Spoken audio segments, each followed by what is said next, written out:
Vamos agora passar à nossa terceira questão, que trabalha com posição relativa entre duas retas e determinação de plano. A questão diz o seguinte: sejam R e S duas retas reversas. Construa um plano contendo R e que seja paralelo à reta S. Inicialmente, visualize que quando a gente tem duas retas reversas, por definição, não existe um plano que contenha as duas ao mesmo tempo. Por exemplo, nós temos aqui, na minha mão inferior, a reta R e na minha mão superior, a reta S. É um exemplo de retas que sejam reversas. Observe que a questão não pede para construir um plano que contenha R e S. Ele pede para que contenha R e uma reta que seja paralela a S, que é o que nós vamos fazer. Nós vamos construir uma reta S' que seja paralela a S e que passe por um ponto de R. Vamos escrever esta resolução. Deixa eu fazer aqui um desenho.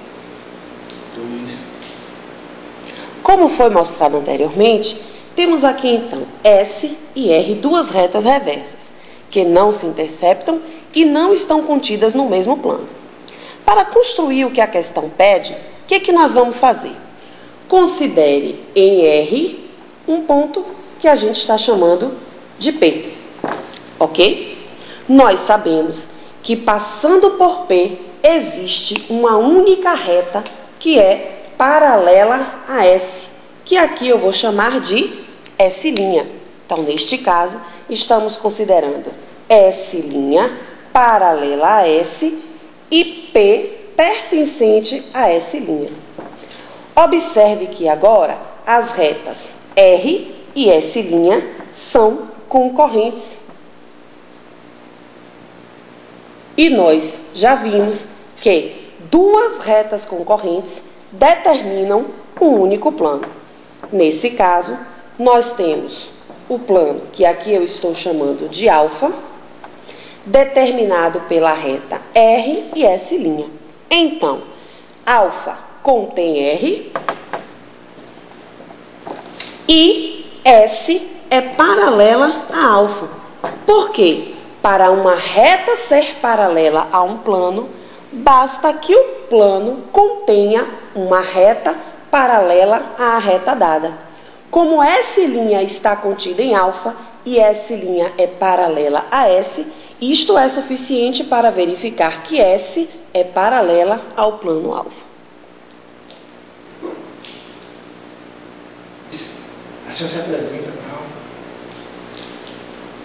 não? Olá, meu nome é Érica Macedo e estamos aqui mais uma vez para estudar um pouco de geometria espacial.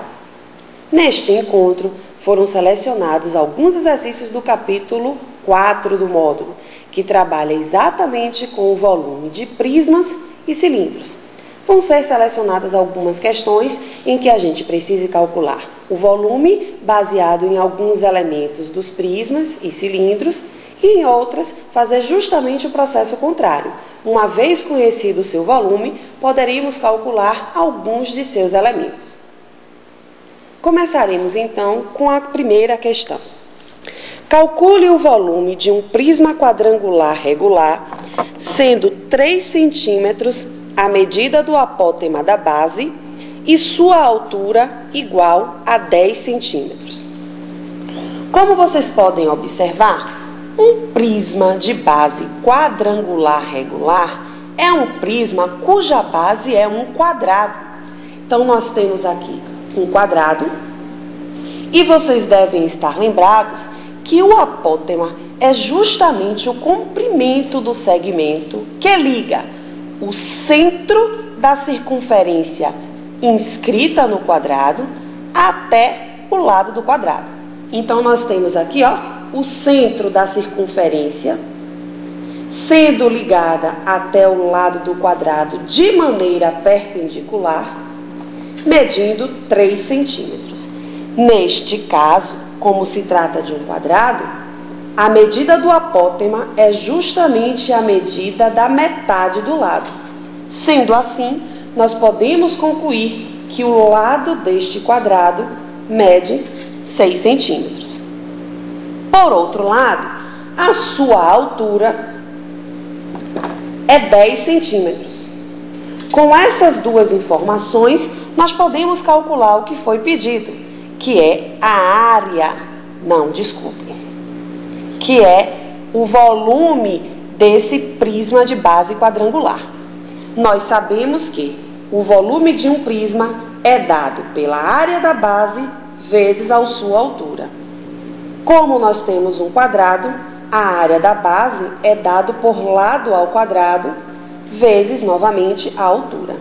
Sendo assim, nós temos 6 ao quadrado vezes 10, que é exatamente 36 vezes 10, igual a 360 centímetros cúbicos, que é a unidade de medida de capacidade neste caso.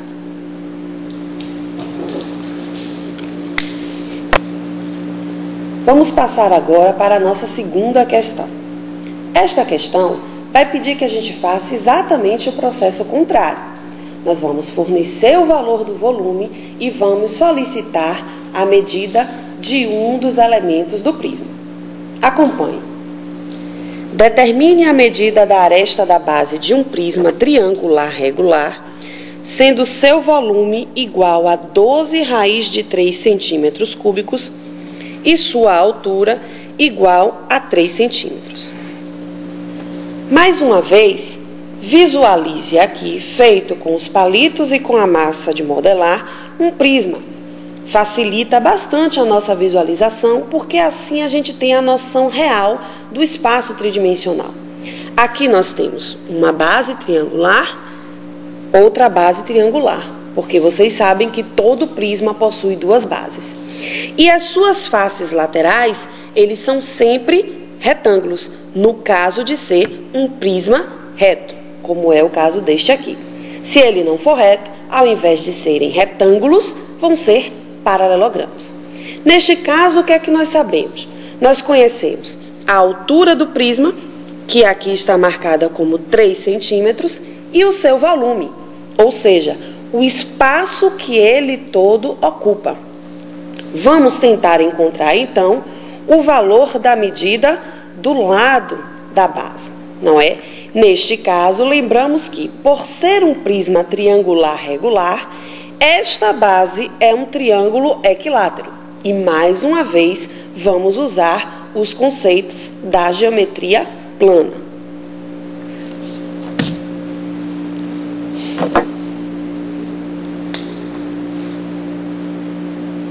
Bom, temos aqui, então, o prisma triangular, de base triangular regular, e o que nós queremos calcular é a medida do lado. A sua altura é 3 centímetros e o seu volume 12 raiz de 3 centímetros cúbicos. Resolveremos aqui uma pequena equação. Nós sabemos que o volume de um prisma reto é dado pela área da base vezes a sua altura, que neste caso está sendo igual a 12 raiz de 3 centímetros cúbicos. Pelo fato da base ser um triângulo equilátero, a sua área pode ser calculada em função do lado, ou seja, L ao quadrado, raiz de 3 sobre 4, vezes a sua altura, que neste caso é 3 centímetros, igual exatamente a 12 raiz de 3. Aqui temos uma equação simples a resolver. Podemos atribuir aqui os nossos extremos e meios e teremos a seguinte situação. 3L ao quadrado raiz de 3 igual a 48 raiz de 3. Como 3 raiz de 3 está multiplicando L ao quadrado, ele pode passar ao outro lado dividindo. Então, temos L ao quadrado igual a 48 raiz de 3 sobre 3 raiz de 3. Temos, então, L ao quadrado igual a 16, que é 48 dividido por 3. Neste caso, L vai ser raiz quadrada de 16, que é 4. E temos, então, L igual a 4 centímetros, que é exatamente a medida do lado do triângulo equilátero que está na base do prisma dado. Observe que aqui nós não fizemos a referência aos dois valores, positivo e negativo, pois este L trata de uma medida de um lado, de uma medida de um segmento. Então, não convém, não faz sentido em tratar uma medida com valor negativo. Neste caso, trabalharemos apenas com a raiz em seu valor absoluto.